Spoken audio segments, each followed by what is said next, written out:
It's too early for these goddamn gunshots, but fuck it.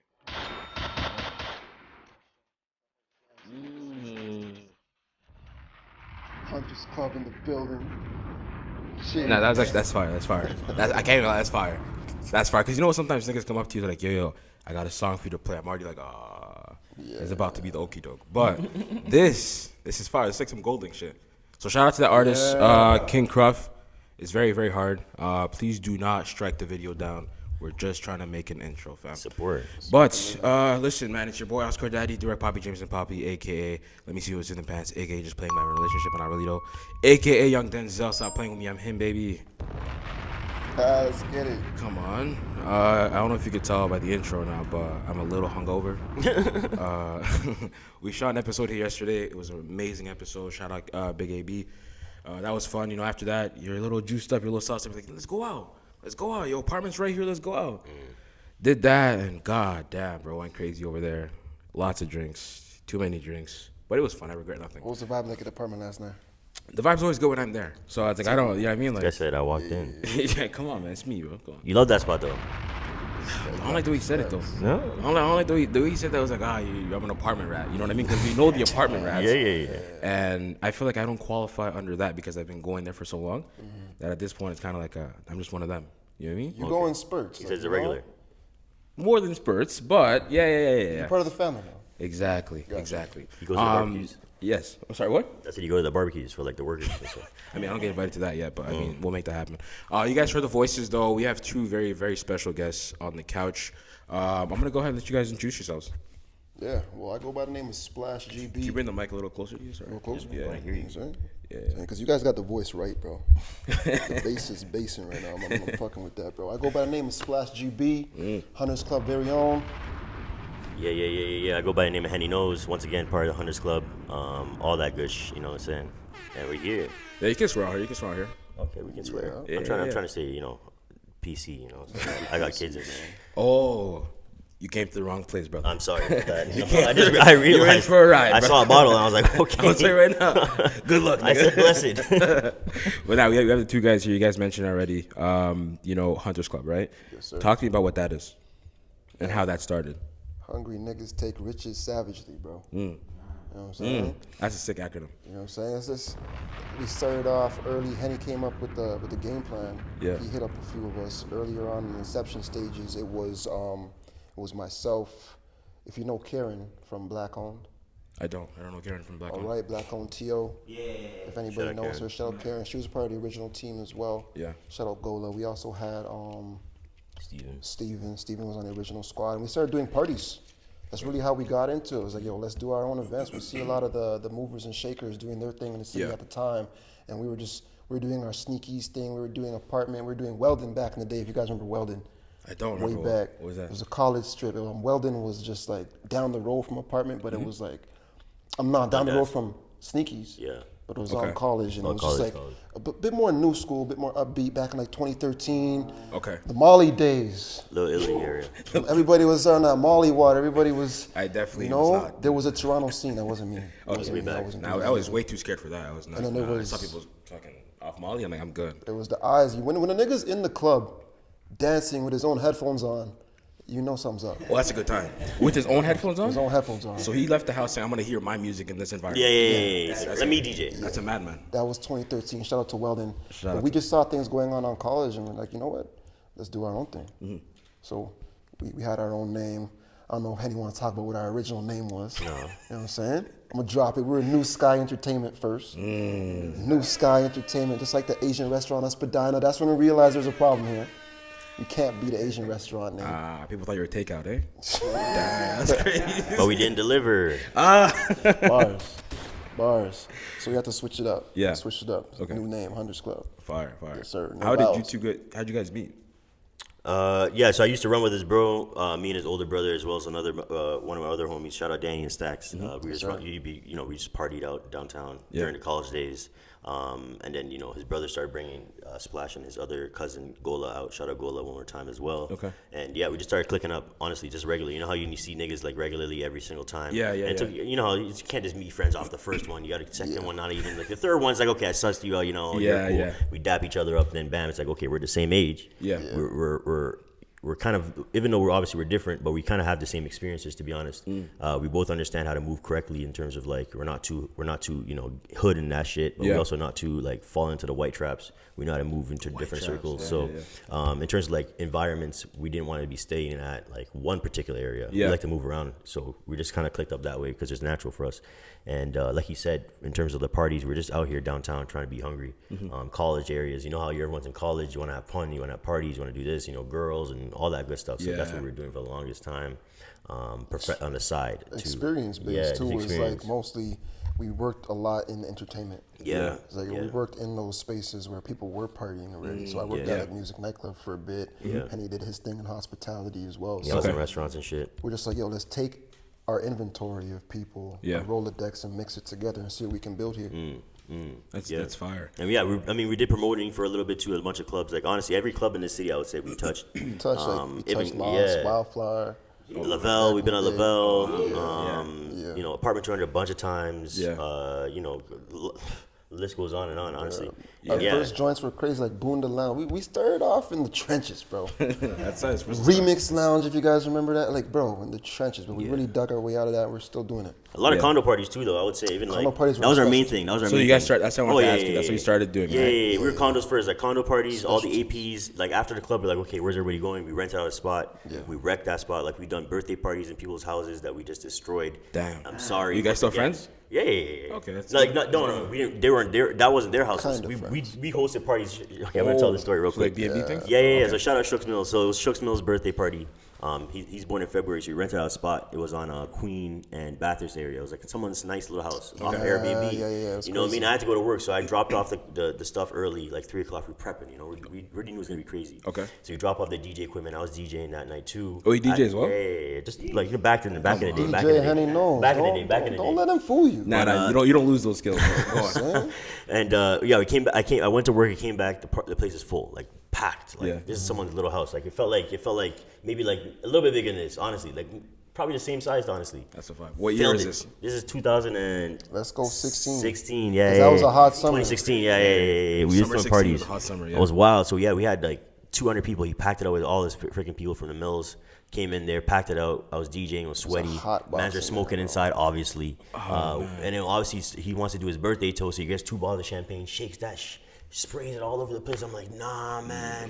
God. It was ruined. The place is ruined. And nobody fought? Oh, fam, no one fought. It was love that night, bro. Shout out to love. Honestly, bro. Niggas can come into one space and be that lit. And that was the thing about us. Like our functions were like, there's no trouble. No fighting. Yeah, Okay, always that's fun time. fine. But you're gonna destroy the spot. So the spot got destroyed. Of course, I had rented out on my Airbnb account. My shit gets locked up. Fines for days. Everyone pitched in though, but it was bad. Okay, at least everyone pitched in. You know what I mean? And we're young days, so like you know, we're older now. We're sure I would have my tie on. You know, we're all good. But yeah. That's how we started. Yeah. But that's amazing because like I know a lot of times everyone who goes out and parties, right, especially around those ages, we all have those conversations like, yo, we see this being a scene, right? We should start one of our own. But that's always where the conversation ends. So for the fact that you guys are like, no, we're actually going to take the initiative and, you know, like, so finding like-minded people that are actually willing to do that is amazing. Yes, sir. Right? So shout out to you guys for that because I know that in our own circle, we definitely had these conversations and it ended there. Yeah. Where it's like, all right, who's booking it? And it's like, okay. Whose card is this on? Yeah, and it's like, okay, so payment's due on this day. And it's like, someone goes, yo, do we really need to do this? Yeah. And I'm like, oh, here we go. We can't get anything together, right? So salute to you guys on that. But when did Hunters Club turn into Clubhouse Jamz? Or is that still a separate entity? Or how? So talk to me about that. Yeah. You want to take it? Nah, you go ahead, man. I know that. No. We can say that we actually executed the plan during COVID. Yeah. It was perfect timing. Yeah. We had an opportunity. We saw, you know what, everybody's inside. We were inside too. Let's not act like we were. Were we outside, dog? I mean, you were outside. I was inside. Don't do that to me, bro. Yeah, you know what I mean. Some people were inside. Some people were Why outside. are you always the bus that runs? I'm just saying. I'm not getting locked up for that. We got him. All right, so basically, we got him. He's. But yeah, no, you're right though, because it was 2020. We were just like everyone saw stuck a niche. inside. Yeah, we saw something. And You remember those parks at like Trinity Bellwoods? Oh, everybody what? was out there That's with the the pregame spot. speakers. Yeah. You know what I'm saying? We were all going to the beaches at that time too. Yeah. And it was nuts. So we're like, yo, you know what? Let's just get a little spot. And he called me up. He's like, I got this spot. We're doing the idea. I'm like, okay, we're going now? Yeah, we're going. I'm like, all right, let's get it. But give him the early sauce, because that's essentially the catalyst in terms of what took us to make the show. But for like Hunters Club, nights? yeah, exactly. So the Hunters Club, like obviously, like you said, we've been clicking up, we're doing parties. Yeah. And what happened is around 2018, I would say his bro is an artist. Shout out Proximundo. He came up to him and he's like, yo, I know you guys do this. You guys are an organization. Yeah. And I want to I'm an artist. I want to sing. I want to do this correctly. So he pulled us to manage him. We still manage him to this day, pushing him hard. That's cool. And up until, and I'll just fast forward a little bit, 2 artists later, we added 2 more artists to the roster. Shout out Shooks Mills and Freddie Reginalds. And 2020 hits, and we had some opportunities for North by Northeast. Okay. What's the other one? North by Northeast, and what's the other thing? Manifesto. Manifesto, but all these other concerts that happen here, especially during the summertime. Dudes had placement. Yeah, Like, we had a good placement. time. Yeah, we were ready to go, but then obviously the pandemic hit, all that shit got canceled. So we're just trying to figure out what we can do next, you know. And we've always been talking about different things, and we wanted to take their craft and whatever they were talking about in interview styles, and bring it onto YouTube. You know what I mean? Because I've been watching YouTube, he's been watching YouTube, of course. But I was there from like Justin Bieber days and Soulja Boy days, and like early YouTube, 2008. So I've always been watching YouTube and following YouTubers. So I saw that market being something like you can go crazy on. Like we had artists, and we had to find an area where we can put them on. So we just said, okay, let's videotape them. We remember shows like Rhapsody in the Basement. Remember shows like BET's One. Or even Noisy too. Like, you remember Noisy was doing all their interviews. So it's the most integral part for us was like, let's build that platform so we can put our own artists on. We can do production quality same. Yeah, and we'll figure it out. That was the main thing too. Yeah, we'll figure it out. But that was essentially it. We just wanted to take our artists and put them in front of the masses, because we were like, okay, we lost this opportunity. Yeah. What can we do? And for that first season of Clubhouse Jamz specifically, we had our 3 artists, and we just added 2 more people that we knew from the end. Visionaries. Yeah, so shout out to Vision. All right, sorry to interrupt your episode. Well, I'm not sorry, because you need to subscribe. If you're watching this, it's because you're not subscribed. That's actually a lie. But please do subscribe, give it a thumbs up, keep sharing the show. Anyway, back to the show. Yeah, it was at IBC with Ish Studios. Say No More Studios. Say No More 444. And we rented that little spot out. We had just our crew and a bunch of people like felt like this. And we just interviewed artists, and we were like, okay, we need an intro song. So let's clip up pieces from the interview, and then find a song and make that intro music. Okay, we need commercials, then we need this. We're like, okay, bet. So we just kind of like, because we wanted to make it a TV show, you know what I mean? Because it's television. And that was the whole idea. So that was season 1. It looked great. We pieced it up. 5-minute clips. Honestly, a lot of mistakes. The quality looked trash. That's why we took it learn out. as you go, fam. You know what I mean? So, but so that's why it's black. It's listed. It's on YouTube, but it's like it's hidden. Yeah. But it was horrible. It's private. So, yeah. So, but we took that whole concept, like that idea, and we pitched it. You can go on YouTube right now and find it. No, I hit it. There's still some of the performances though. Oh yeah, you're right. No. Well, Some of the good ones that he's like, ones. I'm taking this down. Yeah. The interviews, the sound was a bit off. Bro, my very first episode ever of this one, the audio was caca. You know what I'm saying? Like, You just had to figure it out. Yeah. But we took that concept, we showed it to Factor's like, okay, this is something here, and they gave us a little grant for sponsorship. And we took that money. We got like roadcasters, we got mics, we took it, invested, and rented a studio. And we were like, okay, bet, let's do this properly. So that's our second spot. That was at 224 College. Yeah. We're at a college in Bathurst. Yeah, that's where Clubhouse Jamz kind of took off, because we had money now, you know? And we switched up the concept a little bit, right? So we really wanted to bring that live in studio audience experience. That's the first time I've ever seen that from the city. Right? So we just wanted to keep doing it. Mixed up the format. We decided, we're going to go live. So our very first episode, we had some technical difficulties. Y'all don't know about it. It's private, but it is what it is. Yeah. So I just decided to go on live on my actual phone while his Instagram. our original host was Sauce Baby. Just Sauce Baby. Right? Sauce Baby, Sauce Have Mercy. If you guys ever seen that podcast, Sauce shout Have out to Mercy Sauce. podcast. Yeah. He's big. He's big. I went on live and I'm like, yo, we have some technical issues happening right now. And guess who hits me up? Ish. Say No More. He's like, yo, I'm pulling up to the next episode. We're going to make this shit work. Wow. Bro. So that's what's up. He came to the next episode, and since then we've just been like a well-oiled engine, getting better. Started off with 2 people in the audience. 2 people. 5 people started coming. Those 5 people told 5 more. Yes. People started to see, wait, we formatted it so that the two seats, like you guys see, we're sitting, but the audience is behind us. So now audience is actually partaking in the episode. So you're engaged, you're watching yourself. You can be like, yo, that's me right there. When you watch the episode around more people, bring more people. Exactly. Everyone wants to see themselves on it. Yeah, exactly. Exactly. That was natural. Right? It was so natural. Like every single episode just got bigger and bigger and bigger. And it was still, we just finished lockdown. Yeah. And it was bring your own bottle. Yeah, that part. Yeah. And we got our beer sponsor up too. Shout out to Grenadier. Shout out to Grenadier. And then there was nothing at the door. There's nothing stopping you from pulling up on a Thursday night. Yeah, because you're locked out anyways. What else are you doing? That's exactly. what I'm saying. Yeah. Come to our little studio spot and let's do it big. Yeah. And little parts like that. Let me just add on to that too, because that's exactly how it went. And we had BYOB, so people brought in no licks. You know what I mean? There's nowhere else you have to be on a Thursday.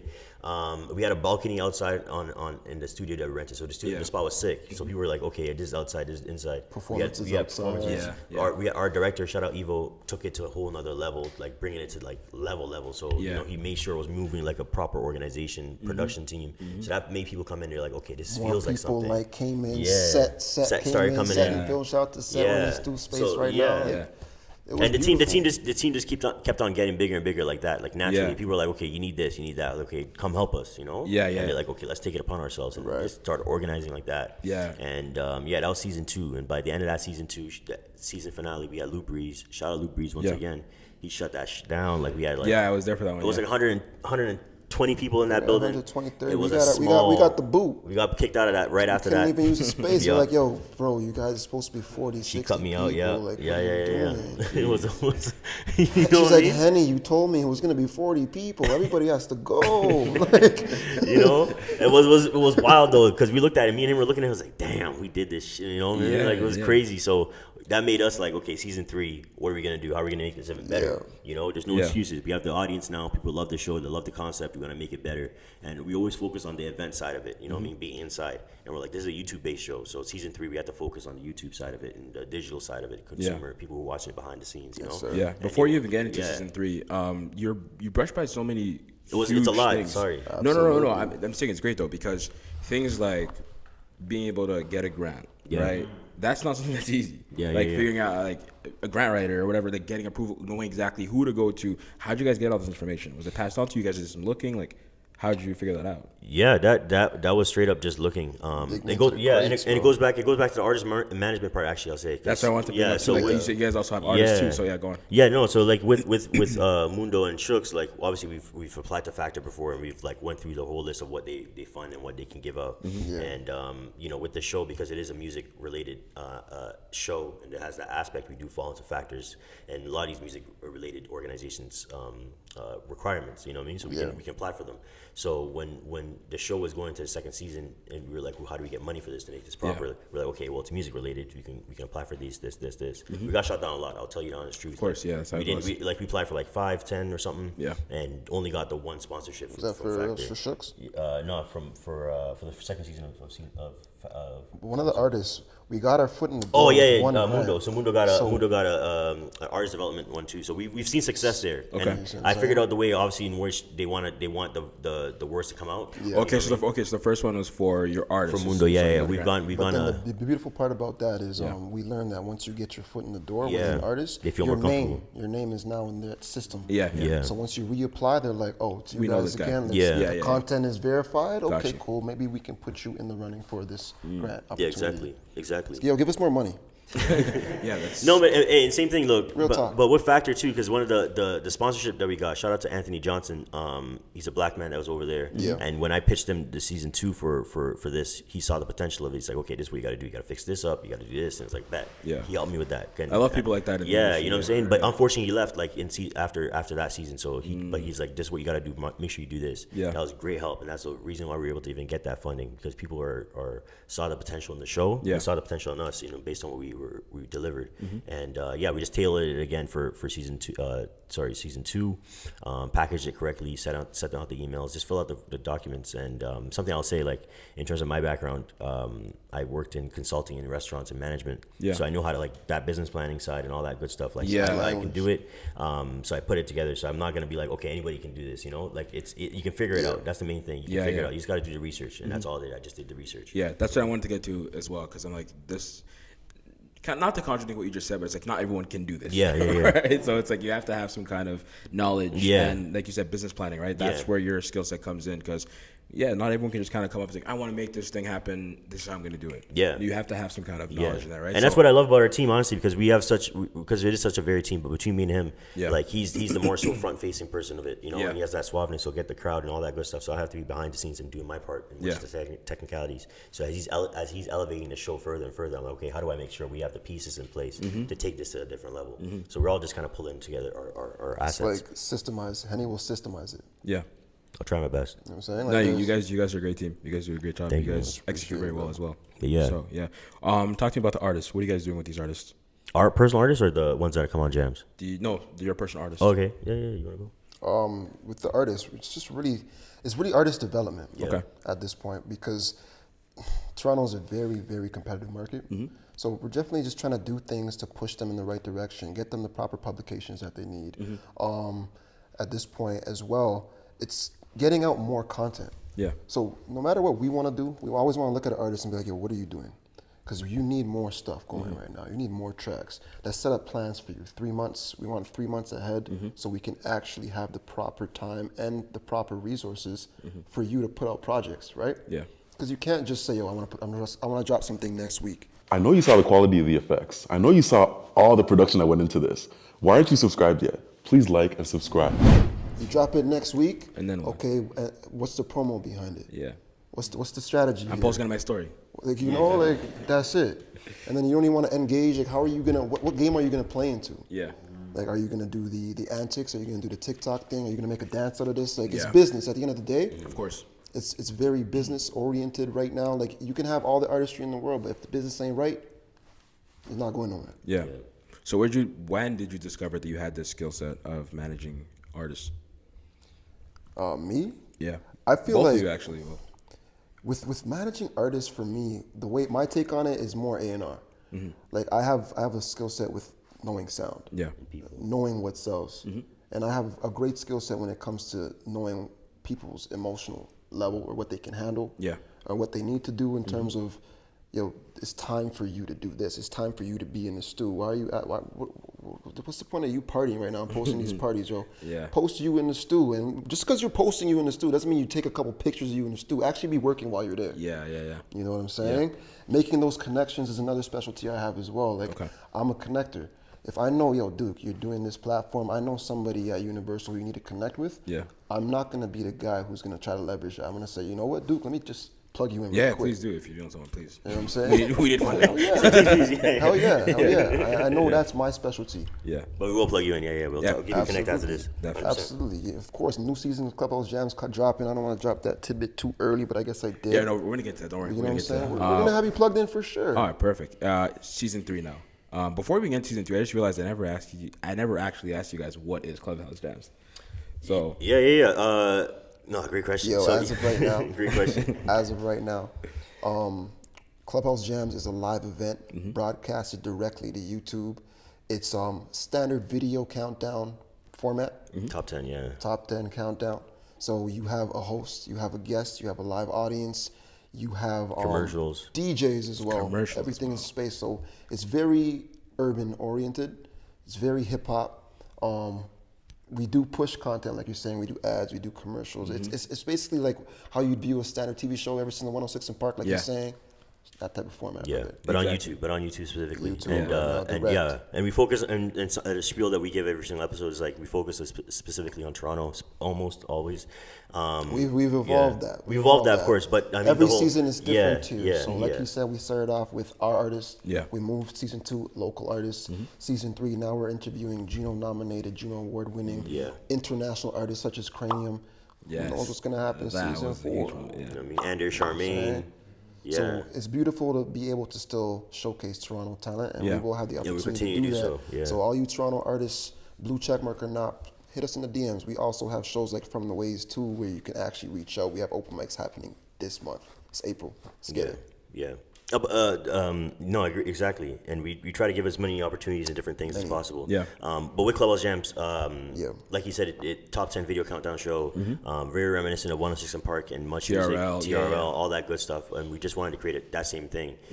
Back into it, like it's so multi-layered. You guys did a great job at that, honestly. Thank you. Like, Yeah, it's amazing. it's so multi-layered because we were trying to find a way in which we can find the old school style of shows that we remember going home to watch 106 and Park after school, but then find a way to bring it digitally, you know, to this new age consumer. And obviously you have to shorten it, you have to make it faster, you have to make it more exciting because we're a different generation.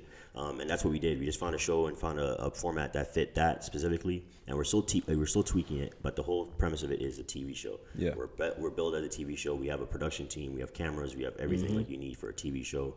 And me and him are continuously always studying about TV shows, and we just did a whole tour of City TV and CBC. Yeah, I saw that too. Yeah, so we're just trying to get that better. On Omni Portugal? Exactly, Omni Portugal. Yeah. He's auditioning for that. I don't know a lick of Portuguese, by the way, so I don't know how that audition went.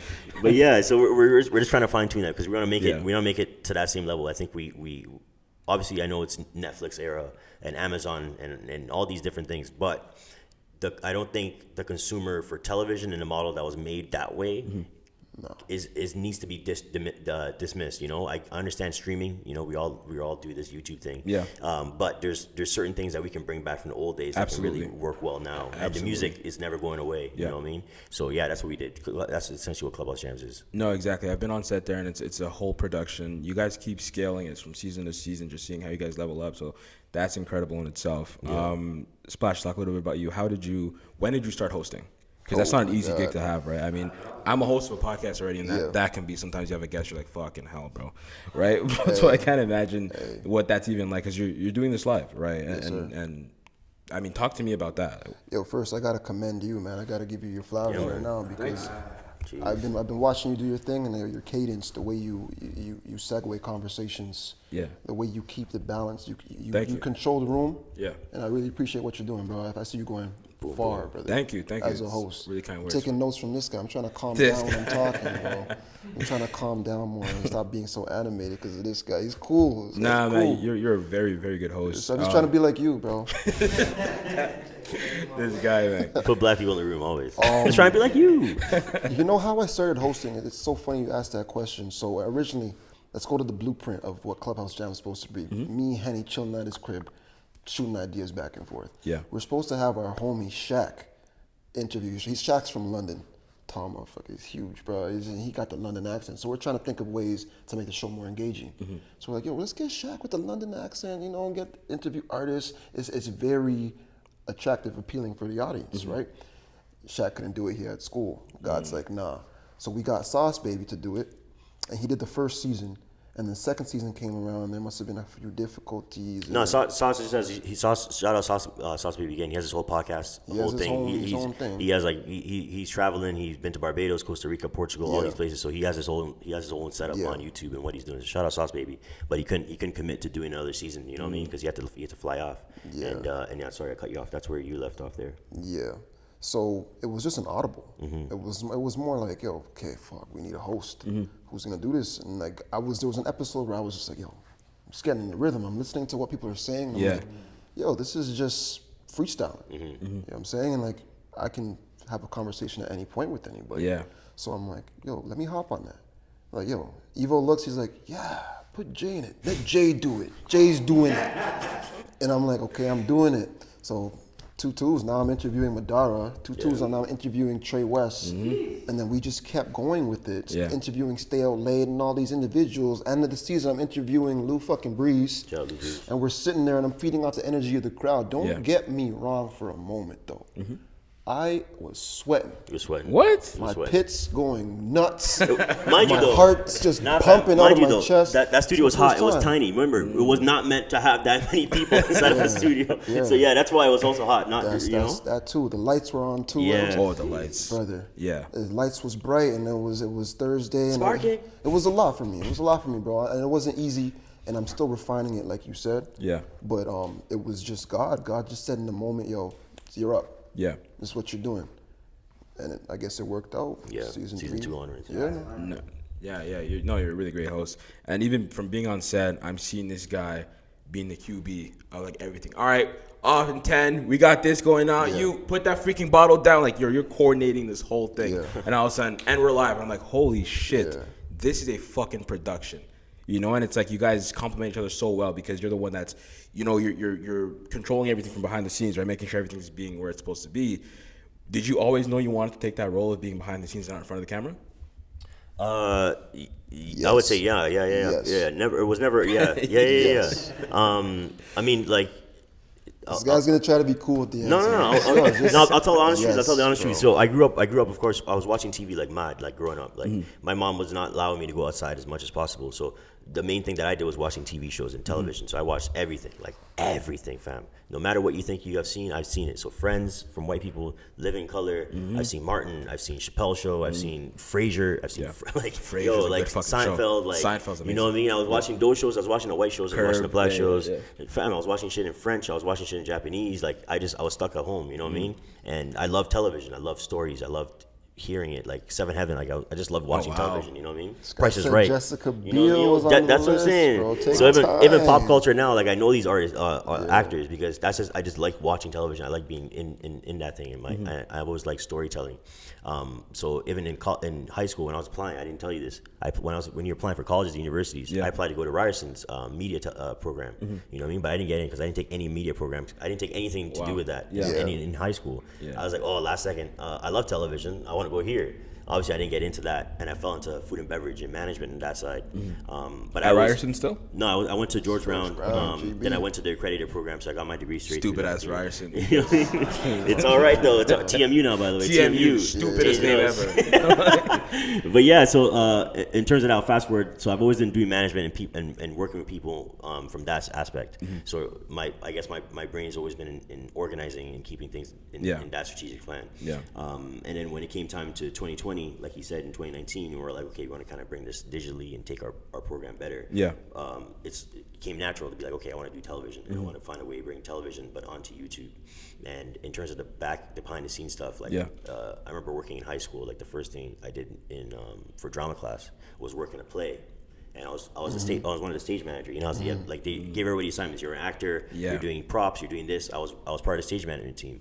So that was the first thing I remember doing. And then once again, television. I've seen behind the scenes of television shows. Yeah. I know there's somebody on the set who has to help organize things. Oh, you're ready for this from time. Yeah. And obviously, you need a director because the director is doing a completely different job. They're flowing the actual what you are seeing. You know what I mean? But then you need somebody helping that person behind the scenes to make sure it is organized because the host has a huge job. He or she has a list of things they have to make sure they're queued up for. An actor or musician is coming in, they don't know what the hell's going on, so you got to make sure they're feeling comfortable. They're not sweating. You have a makeup artist on set who has to make sure they're good.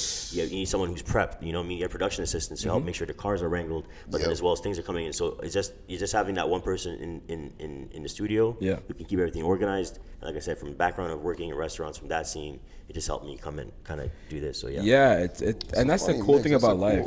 That's what I'm saying. That's the origin story because it's like sometimes you don't know how life has built. Yeah, exactly. And that's why I'm saying that's the beauty of life. Literally, your whole life you've been training for this moment, and it's like you didn't even know it. Even with the hosting, I didn't even think about that. You know like I used to be an artist. I'm still very artistic with this. I said artistic, you know, make sure. Don't let him doubt you. With an R, that was his first thing. Yeah. That's why. Before you say, I want to give him his thing because he doesn't talk about it too much. And this is, and I'll tell you right now, I've always known he would be dropping a bomb. I've always known that he should be hosting the show. Always known. And I told you because when it comes to our organization, we have two sides of it. You have the guy who has to be behind the scenes doing whatever, and you have to be a person in front of scenes kind of pushing it. You know, shout out QC, shout out to Cash Money, shout out to like everywhere TDE. Like there's two things. So for him, he was an artist, but he also when we were promoting. You look at him; he's the guy who's bringing the girls. He's the guy who knows the venues to shake hands with. You know, because he worked at music, he worked at Lavelle, he worked at all these places. He knows the ins and outs. So he's always been a talker. You know, so I was like, okay, when we have a show, you need a talker. You need someone who can think on the fly. We knew it was it's gonna all be audibles, bro. So like I'm saying, with Henny, he systemized it. It's like the Phil Jackson of the joint, bro. But on the court, you gotta have the players. You know what I'm saying? So I'm always there for the audible. Oh, we gotta switch something. That's why I'm hosting the show, but I'm also producing the show. Because I'll see a problem, I'll be like, yeah, we got to fix that immediately. Let's go with it. And doing a live show is very difficult. Yeah, I will say that. First season, I was just panicking all the time because I'm like, yo, what am I gonna say if this artist is dry right now? That's what I want to get to that too. Go. I mean, not saying that. No. So we'll say it for a little bit later, but keep going. Yeah, so it's very difficult hosting a live show, especially technical difficulties happen, but the camera's still running. So you got to be having these conversations, and you're like, yo, I don't even want to talk right now, bro. I'd rather just sit back and chill. Yeah. But this artist Cranium's sitting right here. What do you mean? Henny's in my ear in the episode where Cranium's here. Let me tell you some backstory, bro. Please do. There's stuff going on. They're like, yo, Jay, we can't hear Cranium. Something's wrong with his mic. I'm like, yo, what am I gonna do, bro? You mean I'm smiling in the camera, like, yeah, nodding my head. Gyal them, yes, pom pom, yes, brother, yes. Yo, fix your mic real quick. Just push that in. Oh, okay, cool. Yeah. Like, yeah, we got it. You're good. I'm like, oh, shit, bro. But there's things going on at all times. You know what I'm saying? Yeah. And that translates in the business world because if I meet somebody, if I'm always networking, I'm always going to events, it's almost like work for me. Yeah. I gotta do something on the fly. I could be like, yo, we need you to come here, add us on this because, yo, we're doing this. We want you to be a part of it. How can you get engaged? Let's partner. Yeah. It's always things like that. Yeah. No, Jesus Christ. Because, I'm trying to picture myself in that scenario, and it's like, it doesn't, a rookie would not be able to, because you're right across from a big star, and it's like, let me have to fix your mic. So I feel like a person would just try to grab it, and then it's like, what the fuck are you doing? Cranium's looking at you like, get off me, bro. Shoot. Yeah, it'd be a mess. Jesus Christ. But or Jay, move over. The girl behind you, something's going on. She's a bit lit. Block her out. And you're like, oh shit, dog. Let me just, okay. Fix the posture. And I just gotta smile because I'm hearing things in my ear, but I'm also trying to pay attention to this. It's a lot of work, bro. Oh my God. Hosting live is difficult. Shout out to all those dudes who host live. Real talk. It's learning curve. Season 3. How'd you guys book that venue? Yeah. So that's I managed that spot actually. So I managed Bar Cathedral in Toronto. Obviously. Great venue, by the way. Yeah. You know what? And I'll tell the honest truth. After season 2, we were like, okay, we want to do season 3. We want to make it better. And I was working at a different spot. I was managing this other place, and I was like, okay, we're at a crossroads right now, because we want to do the show, we want to make it better, but at the same time, I have obligations in terms of family and creating whatever I had to create on my own to make sure everyone's taken care of and fed. But I've always wanted to take the step and work in music fully, and work in venues fully and work in events fully. Because I've always done it on the side, but never professionally. And so I hated my job at the time. Like he knows I hated all my jobs, but because he pops in at some. He just hates jobs. I just hate jobs. So just put it simple. But because I'm African at the end of the day, so you got to work. You know what I mean? You can't falter. So. Was that a slave joke? No, it's not. It's not a slave joke. You just gotta always work. African, I gotta work. Dog. It's a thing about it. But yeah, so season 3 is coming up, and we're just like looking for a place and how we're gonna manage this, and how I'm gonna be able to manage my time, plus be able to commit to this. Okay, so and I just randomly, I was looking through jobs, different things. I saw the place open up on the job boards. I'm okay. How does it work out for me? One, I lived right by the area, so it's just down the street, literally like 5-10 minutes walking. Check. 2, it pays. You know what I mean? 3, I can book artists and work in music and like actually put on shows and everything because I'm controlling that. I control programming and booking. I'm in there. Yeah. You know what I mean? So it's like, okay, everything's working out and like we have a day. I can take a day from it and put on a show. And it's a venue. Like we have lights, we have a stage, we have seating area, we have a bartender. Like it's like God said, this is the job you got to do to make this happen. So I just jumped on it. Presented that, I was more thinking like, yo, damn, because. I thought of things in terms of location, right? Yeah. So even though all those things were checkmarked, I'm like, yo, demographic, people want to be in this specific region, right? So at first couple episodes, it was difficult drawing traffic, right? Yeah. So with every checkmark he said, it has beautiful space, studio, costs go down now because now we're not necessarily having to pay out for a venue. Yeah. So, but all we have to do is get the equipment, the whole team, graphics, get the artists. Yeah. It's just the system's already set up. God dropped that there. I had to put it aside and be like, all right, let's do this. And if we build it, they'll come. Yeah. So people are starting to come all the way across the city to Bar Cathedral, old spaghetti factory joint on Esplanade, and we were kind of resurrecting that space using the formula. But the ideal situation, I don't know if you're going to ask that, but having our own studio. Get to that. Get to that part of having our own studio space so that when we get those liquor sponsors in, sell our own, charge our own fee. Ideally, it would be beautiful to have it free. Yeah. But we have to have value. We have to add value. Sometimes adding a dollar sign to something will add more value to it. Yeah. Right? Yeah. Okay, yeah. I wasn't going in that direction, but yeah, I want to hear more about that. What is the ideal situation for you guys? The ideal situation is we have our own building. That's where we were kind of building when we were in our own.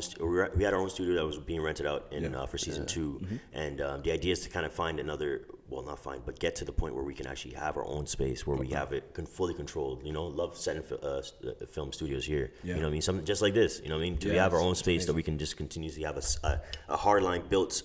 Set. You know what I mean? We have tangible areas where we can bring in different props and stuff, like different things. We have another room where we can do a podcast. We have a room where we can do an office. We have green rooms, meeting rooms, all these things. No jumper shit. You know what I mean? Exactly. That's the dream. That's the ideal situation. But I mean, I will be honest as well. With a show like Clubhouse Jamz, because it is such a big production, like it's a massive. You need a massive soundstage, and to take it to the point where we really want to take it, where you also have seating area plus a stage that has all that equipment. It costs like that. The venue that we're in right now is it's $1 million venue in terms of all the equipment. Factor, you're hearing this? I mean? So it's tough. Run the budget. Yeah. So it's tough. We'll be honest, but I mean, we don't mind being in there because it has everything we need. Yeah. Just the area is not the area, but at the end of the day, like you said, we have to bring the value, and the value's in the content. And that's what we came in. You get a big name, you get an Anders. Yeah, we had Anders. You get a Chardonnay, you get a Cranium. You saw what happened. Yeah. You guys are pulling in You know what I'm saying? huge names. I don't think some people couldn't even get in. No, I turned away. No. Bro. Yeah. Nah, that's my next question actually. So how do you guys go about selecting these guests? Oh man, actually we had a meeting the other day and we sat down and we're just like going off the list of who we want and who's achievable, who's accessible for us right now. It's beautiful to be looking at your emails and get emails from like Atlantic Records and shit like that. That's just a beautiful thing. Messing with A&Rs behind the scene. It's nice to know that if there's rollouts happening, artists will be coming our way. Yeah. It really has to do with dates. What date works for you? What date are you going to be in the country? What date? How do we put you on a Friday night and it doesn't conflict with other dates for you? Yeah. You know what I'm saying? Like looking at it as tiers as well. You saw what we did. We had first season, second season. Now we're moving into the fourth season. We want to start getting artists that are like, I'd say, CB tier in America, man. We want them to come over. We want to bridge that gap. We bridged the gap between our audience and our artists already. Now let's bridge the gap between big market artists and Toronto. Yeah. Right? Let's be that voice. What's stopping us? Yeah. We have access to the artists. And if I could just add, exactly, because once again, it's YouTube. It's a global network. Exactly. And we've learned from being inside and during this pandemic of how these podcasts and even different shows can really take it to a different level, into a different stratosphere. Get views higher than any hardline linear television show. Yes. Mr. Beast alone, so there's no excuse. So as we build this bigger, I don't see an issue why we can't even get. I don't want to drop a name, but the biggest artist in the world right now. There's no reason why they can't come on a YouTube-based show. Yeah. It makes no sense for you to do a Jimmy Kimmel. No offense to Jimmy Kimmel. You're right though. You know what I mean? That's a fact. Yeah. Why? I love seeing Don Toliver was on Joe Budden the other day. Yeah. That's where I want to see you. You know what I mean? Because why would I want? I'm not gonna turn on my television to go on Channel 7 or whatever it is and watch Jimmy Kimmel at 11:30 or whatever time. I want to watch it whenever I want to watch it. You know what I mean? And that's the beauty of the digital era. Yeah. So back to what you're saying in terms of Clubhouse Jamz, I don't see an issue why we can't get global level artists from everywhere in the world. Yeah. And then also tie in some of our own local artists. That's the great thing about it, because it's Toronto based. We want to focus on that. Absolutely. We want to sneak in. Yeah, we want to sneak in a top tier artist that no one's ever heard about on a global stage. On a cultural and put them on it. Yeah. So you ever watched My Expert Opinion? I feel like you're a podcast guy. You appreciate high value. Yeah, with Math. That one episode, Yesterday's Price is Not Today's Price, bro. With Joe, Fat Joe. Fat Joe set that into a whole new echelon of podcasts, because he came on, he said, after I'm on your podcast, you're gonna get it, because he's so ingrained into the culture of music. He's one of those behind the scenes guys, even though he has records. Yeah. You know what I'm saying? He's still one of those individuals who he's a stepping stone for greatness. I would love to have a legend like that come to the show and give us that exposure. Yeah. And not only is he getting value from that, Are we getting value from that? He's getting value because he's tapping into a culture of Toronto. Toronto. He's tapping into a subculture and the core culture of Toronto. People who really appreciate what he does. Absolutely. People who can show him who we are. Exactly. You know what I'm saying? There's real love here. Yeah, And we they just need to feel that. we just want to show it. You know what I mean? We just want to show. We want to keep giving that opportunity. So it's a great thing. I think the show is blessed in that manner that the format can allow for that to be changed. Yeah. And people saw what we did with Cranium. Like we can take an artist coming from New York that has that international reach and be able to put them on a show. And you know, and he went straight to, I think he went to UK right after that. He did a little tour after that. And that's what I mean. We're like, if you're coming into town, if you're an artist and you know it's a summertime, for example, and there's a bunch of concerts going on, and we have our show on, well, why don't you book to be on the show? You know what I mean? Exactly. We want you on the show. We have an audience. We have a studio. It's gonna feel nice. We're gonna ask great questions. He's gonna do great games with you. It feels different from everything else. It's not just sitting here and doing this back and forth. No issue with that. But sometimes we want a suite, and I think the best way I can describe it is you're an artist, you're a brand, you know what I mean? You're not just music, you know, like obviously you can come in town and perform, that's great, but you're not just music. You got a personality, bro. Exactly. Get to know who you are. Yeah, exactly. And that's a great thing. That's what our show does. It shows a personality. You know what I mean? A lot of people don't even know Anders. Like like a lot of people only see him from pictures and little clips on his thing. No one even knows. A lot of people don't even know how he sounded. Trust me, because we watched him when he was getting out there. Not to say like he in the early days, but like we were there from the jump. Yeah, and like a lot of people, and to see how that progressed to how big he got, I was like, well, this is amazing. But we want you on our show because you're from here, you're from the city, you're from the GTA. But you have to give you have to allow yourself to be a part of the culture, a part of what's going on. People need to see you. You know what I mean? So when we put the tickets out, that shit sold out in 2 seconds. You know what I mean? Like sold out in 2 seconds. His number one is crazy. Fans too. He had fans number in one. there, bro. Fan, people were like asking, like, "Yo, can you do an event?" Like people were asking to see him, and that's what I'm saying. It was that's the beautiful. demand. That was a nice little relationship that we got to build. I think with Puma as well, because Puma was sponsoring some shoes. There was like 10 free shoe giveaways. He did a little contest for that. Episode. You see what I mean? And that right there, that gave us more ideas. Like, okay, so we can do this, we can do that. This how we draw more contests. That's amazing. So like over time, we just kind of build it up and learned it. But for that artist, like this is a different opportunity. No, definitely. It's something that was existing back in the day that does not exist now in every single culture. Maybe they have it in New York, maybe they have it here, but on a global level, YouTube is the digital brand. It's big. This is a performance / interview / audience engagement piece. And like it does everything for you. Yeah. You know what I mean? Yeah. If you take it seriously, it does everything for you. Absolutely. And I couldn't agree more with the point about the personality aspect, right? Like that's I think the biggest thing. That's why I love having people on the show where it's like we talk about goofy things, but you get a glimpse into the person. You know what I mean? It's like that's why I love my last segment, which is silly shit, where we're asking you insane questions, but it says a lot about your character. You know what I mean? Because like we're gonna walk through this hell together, and I want to see what your thought process is. You know, so I couldn't agree more. But in terms of personalities, too, talk to me about some hellish personalities you had to deal with. Don't say any names. Oh, this guy is putting me on. Oh, he knows who to put on the spot. He knows what to do. He's like, yeah, Splash is gonna say it for sure. Of course, because I'm sure that happens with artists in general, but then adding the live aspect to that as well, that's a whole other thing. It's hard because I believe the same way I feel something on the the same way I feel weird sometimes doing live. I feel anxious. I have to be careful with my energy because I don't want my guests to feel my anxiety. So sometimes it's like I have to put on a mask. Yo, I'm in Splash mode. You know what I'm saying? I'm just here. I'm talking to you. We're chilling. I have a whole list of questions. Sometimes I'm going off the rip because I'm so interested in talking to this individual, and my energy that day is not anxious. But then sometimes the artist has never been in front of a camera live before, so their anxiety is there. So now I have to be a comforter. You know, it's the diversity that has to be exercised and practiced. Yeah, I'd say some personalities I've dealt with, I think most of their issues were they're not used to being in front of cameras like that.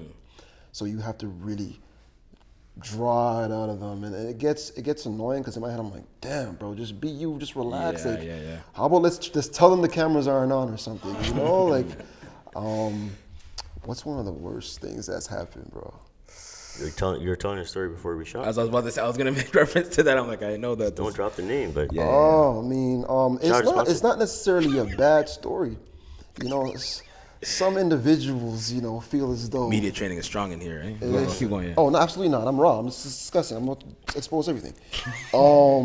Some people feel as though they can drink on camera, and like you really can't. It's just not for everybody. Not everybody can handle their licks like that. I remember, shout out to Anders. Anders pulled up, him and his team, and They had the bottle in the back. We set them nice. Shout out to Siempre. They had the tequila. And he pulled up on the show. He wasn't red or nothing. He was sipping his cup. He's chilling. You know, he's like, "Yo, where's my cup at?" He was cool.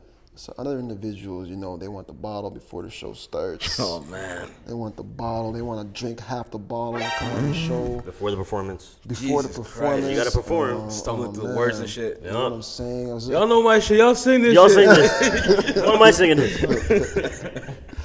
Hey, but it doesn't take away from the fact that they're beautiful people. It's just like you have to have that discipline, Of course. as well. Other people are just assholes on camera, and they're trying to be like witty or funny, Yes, that's the.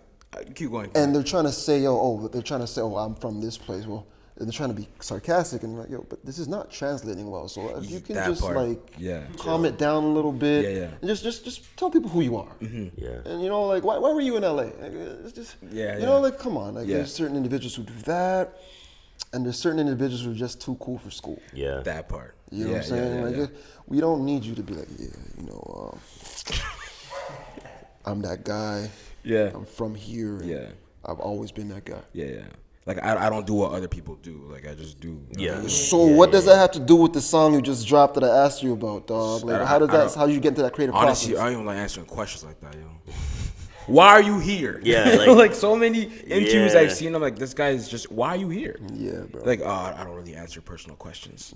So So you came on a platform to answer questions, to not answer questions. I'm It's saying, ridiculous. That's why I try That's to like crazy. not stay away from artists, but you know, I don't want to be in that situation. I've been Yeah. lucky I haven't been in that situation, having a guest that's just like, I'm not gonna answer that. I mean, I think we have actually. We have some people like, I don't want to be asked these type of questions, and I'm like, Like, who are you? part of me was like, let's just cancel it. Yeah. But I'm like, let me not do that because that's just ego. But whatever. No, but like that goes. No, man. I think you gotta stick on your toes. You gotta stick on your toes on that. One Go more ahead. thing Go ahead. before I let you guys Go go. And then there's the last audible, bro. The artist who's just too open. And now, Who's that? Don't worry, bro. The artists who are just, you guys told me media training, right? Let me be good. I'm being a good guy. You're too open. You're too vulnerable. You're fucking up opportunities for yourself in the future. You're doing too much. This is not the Breakfast Club. This isn't going to give you that much exposure as of yet. So what you're saying right now is probably going to work to a detriment for your career. Please don't talk about labels right now. Your management's right there. Okay, Like, just chill out. You know? Yeah. There's those over vulnerable artists that you really got to start. Oh, I'm asking some deep questions. All right, let me ask you what your favorite color is. And chill, because you're gonna get yourself in trouble. Yeah. There's just a lot of different artists I've dealt with live over the years, which is you have to know, you have to read it within the first 10 seconds who you're dealing with. Yeah. And then be like, okay, cool, I can do this. Yeah. Exactly. Yeah. Yeah. Go ahead. What were you gonna say? No, I was just gonna say, when it comes to art, like people, artists, or even anybody that comes in for on your show, for I think they have to really like kind of understand what it is that they're doing. walking into, you know what I mean? exactly. And it goes back to, again, like what I was saying. You're an artist, like you're a brand. You should understand that's why I laugh all the time when people get like so hung up on a character of an artist and like they can't do this, they shouldn't do that. It's like, man, this is entertainment. This is a business. Like you have to understand, like this is not. You idolize them to such a degree that you'll never see them come and falter or anything or shake or anything like that. But we're all human. But when it comes in this entertainment business side of it, you have to understand, like you're playing a character almost, in a sense. Yeah. You're not giving away your whole self, like you said. You have to make sure you understand how to get to that point. But you also have to give something away, right? And for you to give something away, it means others are able to take that piece.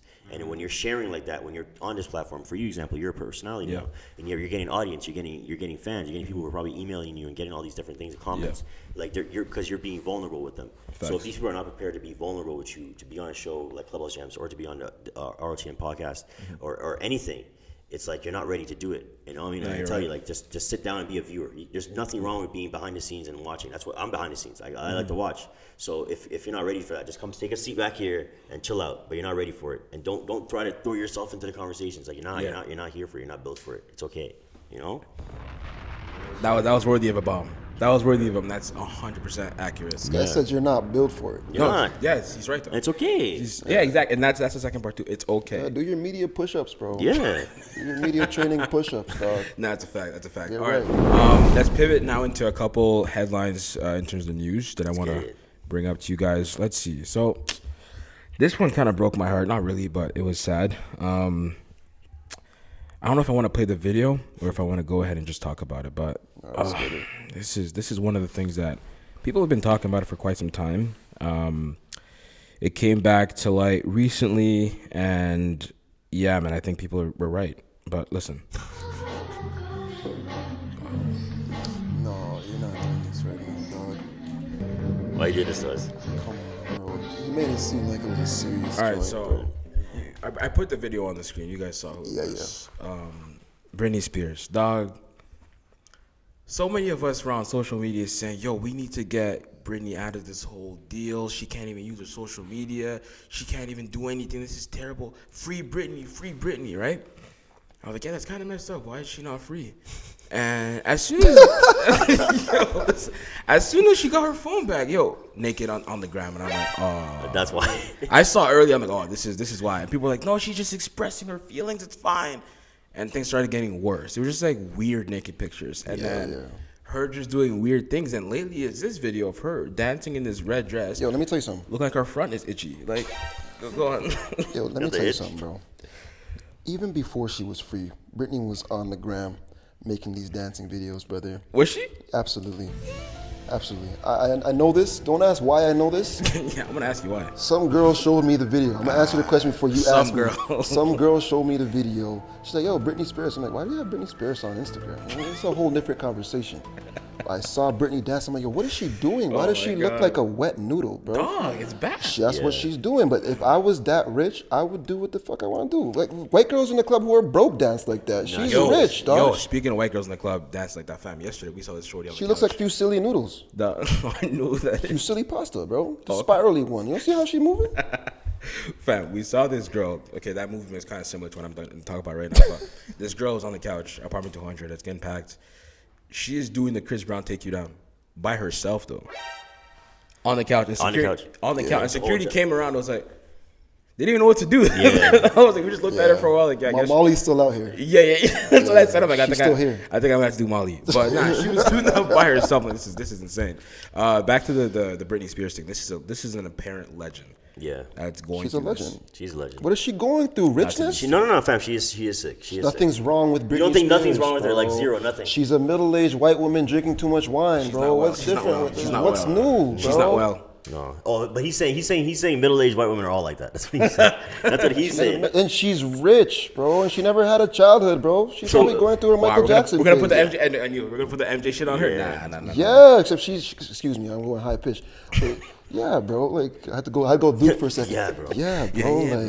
Nah, it's like she's doing what she needs to do to express her inner child. Nah. So then hold on, but that is the thing then. If so, I think you agree with us. She's a Disney kid. She was lacking something growing up. Okay. So now she's just trying to get back into it. Okay. And I think I agree with you because there is a disease for that, or there's something like there's a label for it's that. Disney. There is Peter Pan syndrome. Peter Pan syndrome, and I think she is shit. sick. You know, at the end of the day, like when you look at any Disney child, I think we all know about the Disney syndrome. Except for Hilary Duff. Except for Hilary Duff, she's all right. I'm still waiting for my boy Justin Timberlake to show signs. He's fine, bro. Don't. Nah, JT good? Early signs. He gave us that bullshit album in the woods. No, that was fine. Hold on, that was fire. That was a sign.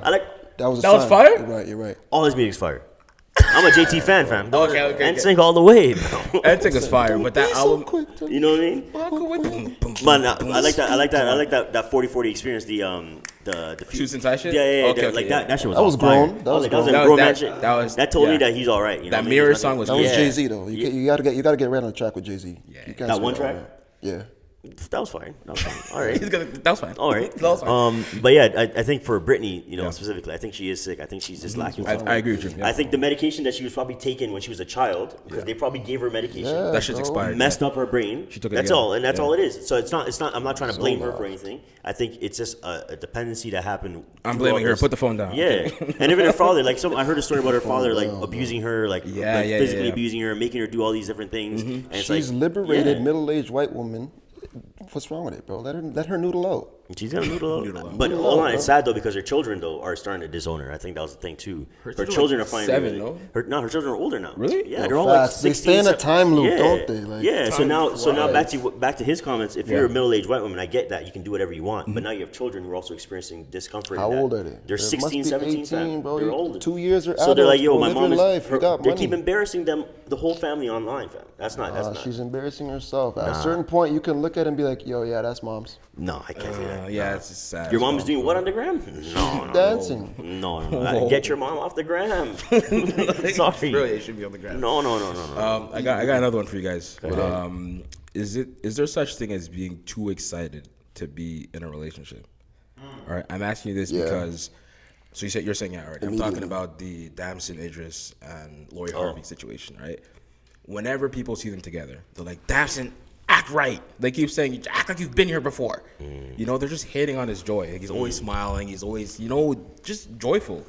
And people are like, nah, you should be cooler in a relationship, especially with Lori Harvey. Where do you guys stand? Hey, I'm gonna let you start this one off because I got a perfect joint for this. All right. I think that goes back to a conversation that was kind of happening online with the corniness and Michael B. Jordan acting corny and whatever. Yeah.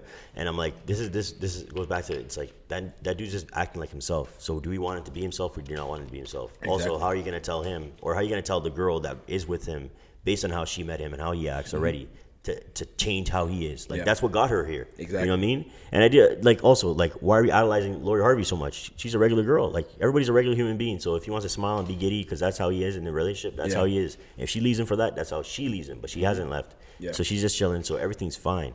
You know what I mean? And I think some people are just too much about like, yo, you gotta be this. You gotta pull up your pants. You gotta do like not everybody's a gangster. You know what I mean? Not everybody has to be like, tatted up with 10,000, we got to do 10,000 deltoid push-ups before we get out to breakfast. It's like, nah, man.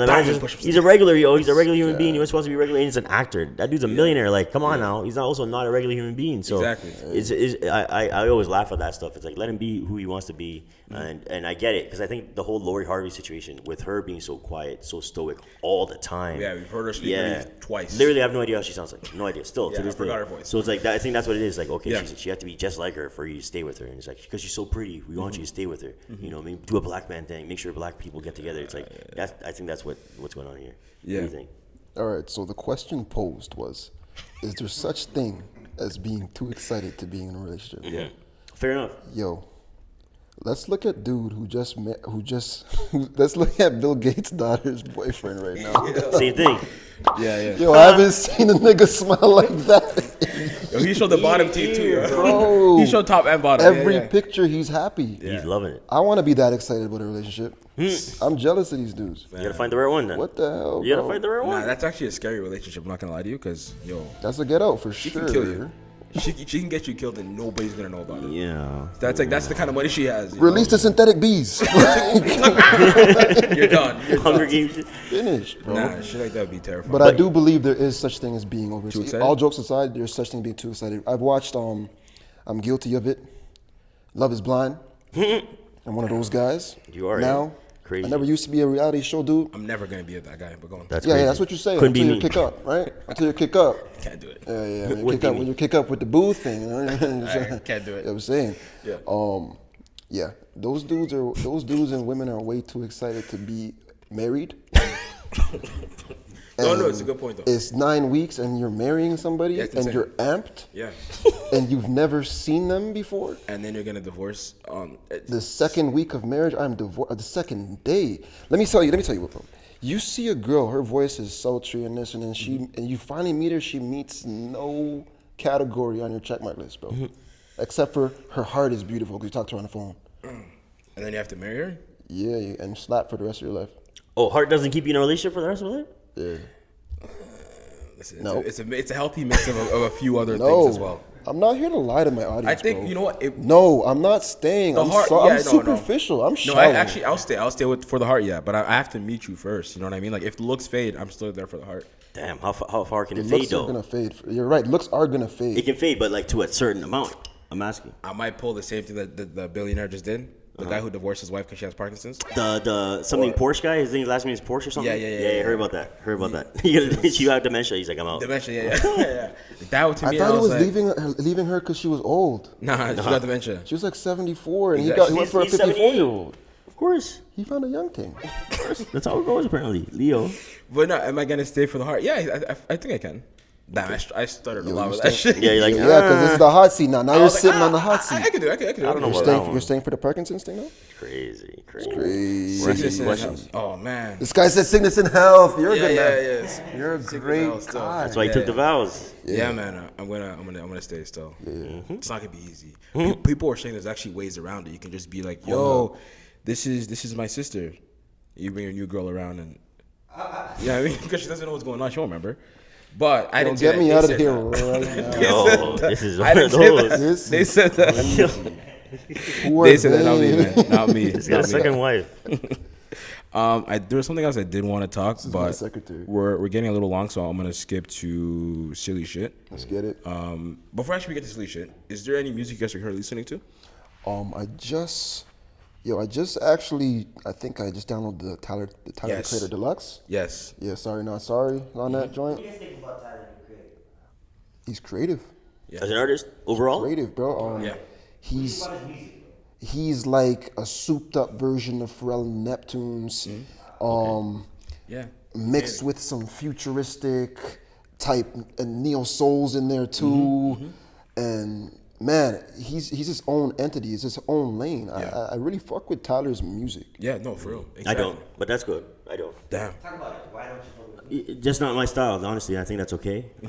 His style is not personally for me. He's hilarious though, as a human being. I think he's one of those guys, like very smart, very intelligent. I love his shows, the Lord He's Squad. sober. He doesn't drink. He doesn't drink. He's also Nigerian. No, he's Yeah. not. Yeah, he's Nigerian. He's Nigerian. Yes, he is. Yes, No, he he's is. American. He's No, American. you're fine, but he's Nigerian. So it's African too. So I got to support. Yeah. So as a person, you know what I mean. I think he's a great guy. Yeah. The music side of it, that music's not for me personally. There's a couple, maybe one or two I can not remember the names from. Wow. I just don't fall into that genre. So that's all it is. You know what I mean? Just a Starboy. Nah. Yeah, Flower Boy's fire. No idea what that is. Yeah, I like his new era. It's really, really good. And in terms of rappability, hater, too, dog. he's a sick rapper. Like he's actually. Yeah? Yeah. Especially I on won't this new listen. shit. But it's crazy. This guy won't listen. No. If you could hold your ground on the track with Lil Wayne.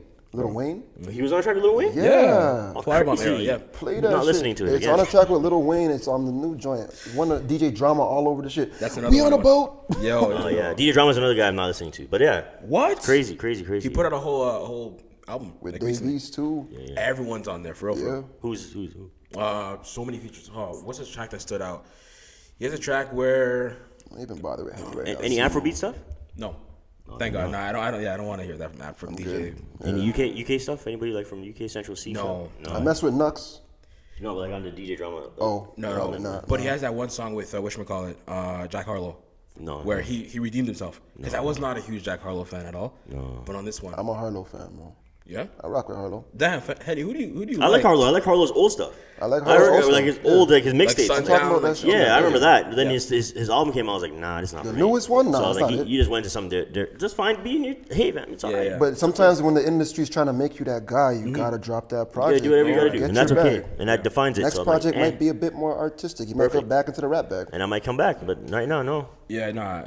And he's not listening to no music right now, essentially, if you heard what he said. Yeah, Nah, basically. nah. I mean, I throw Yeah, on my who Spotify. are you listening to right now? I listen to the same things over and over. I'm sorry. I feel I'm one of that. those. No, I feel that. Like right now, Spotify has my full control of my algorithm. So in terms of what I listen to my 2002 Wrapped Spotify playlist, which is all the songs I listened to last year. Okay. I haven't listened to anything new from this year. 2022. So I'm behind always in music. It takes me a long time to consume music. Yeah. I think that's how it's Yeah. supposed to be, though. I feel Yeah. like right now we get so caught up in like, yo, new shit. Yeah. And it's like, no, I'm Yeah. still on Don Toliver's Yeah. shit from last year. Yeah, Or man. whatever. You know what Bro, I mean? like, So- and what I love too is like finding songs obscurely, like on a either Spotify or YouTube. Like, there's a song that Party Next Door has. I think I'm gonna get the name wrong, but it's called "Summer's Over" or something like that. And I remember listening to that. Like, Mississauga things are so fam, that shit was pretty fire, fam. this And I was like, he time dropped that of years ago. what? And I was like, okay, so this is what I mean. Like, I just have to, I have to be in a certain moment. I have to be in a certain feel. I have to be at a party. Like, we're at Cold Tea, and I always get put on to different parties during the summertime. And there's like moments where we're at Cold Tea, and the DJ's going off, and he's playing a song. I'm like, oh, okay, this song's defining my summer. Yeah, And now yeah, I started yeah, listening to that's that, and I like that style. Then I started liking Afro beats, or I like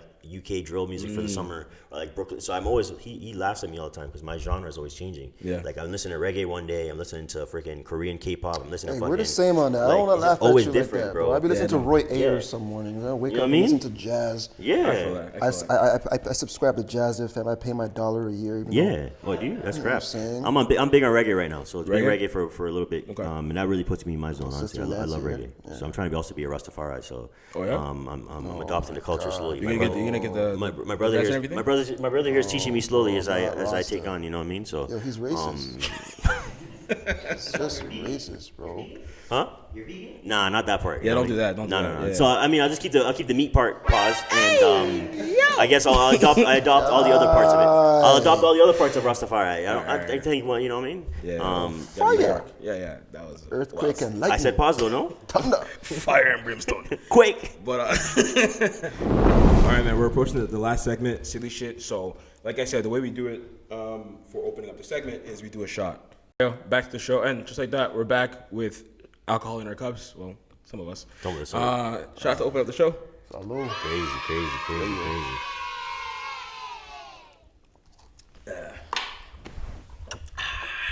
Too much tequila in my system right now, fam. Yeah, crazy kilo. All right. So the question is, which is again, submitted by our listeners. Tequila is all right? that, brother? That's right. That's exactly why I do this. I do shots and then I ask you a question, answer. All right. Would you rather give oral sex to your most hated ex or your worst mortal enemy? Yep, this is what you're on. You gotta walk this through, right? So you have two options: your worst ever ex or your mortal enemy.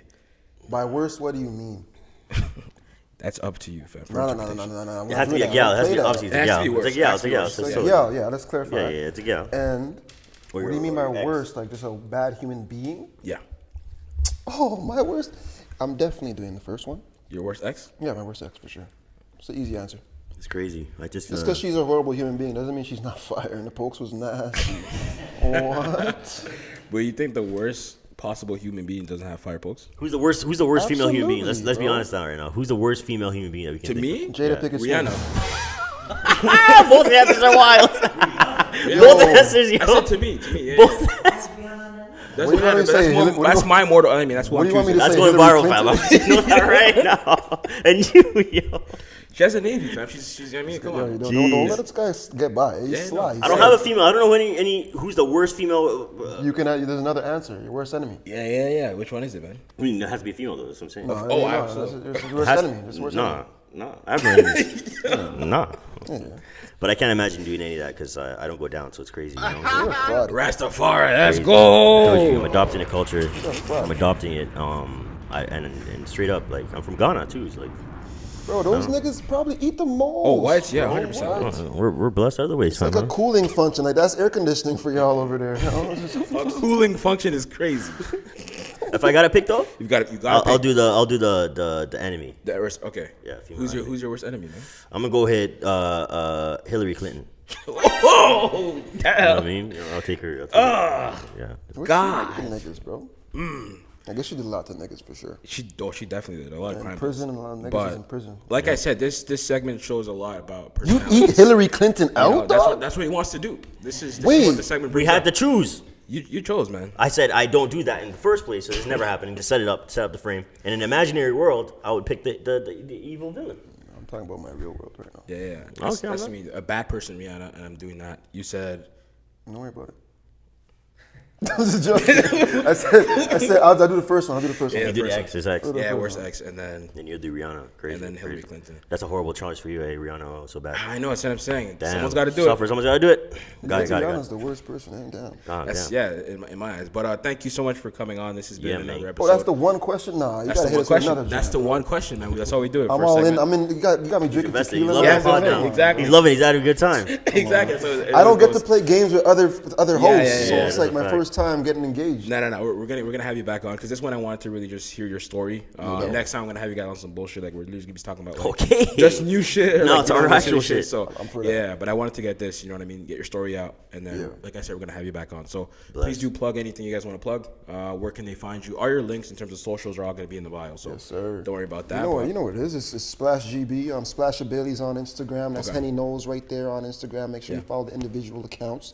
Also, that's Hunters Club. There's no vowels in it. It's HNTRS Club. Clubhouse Jamz. Shit's coming real soon, bro. We're looking at June. Yeah, coming back in June. We're looking at June.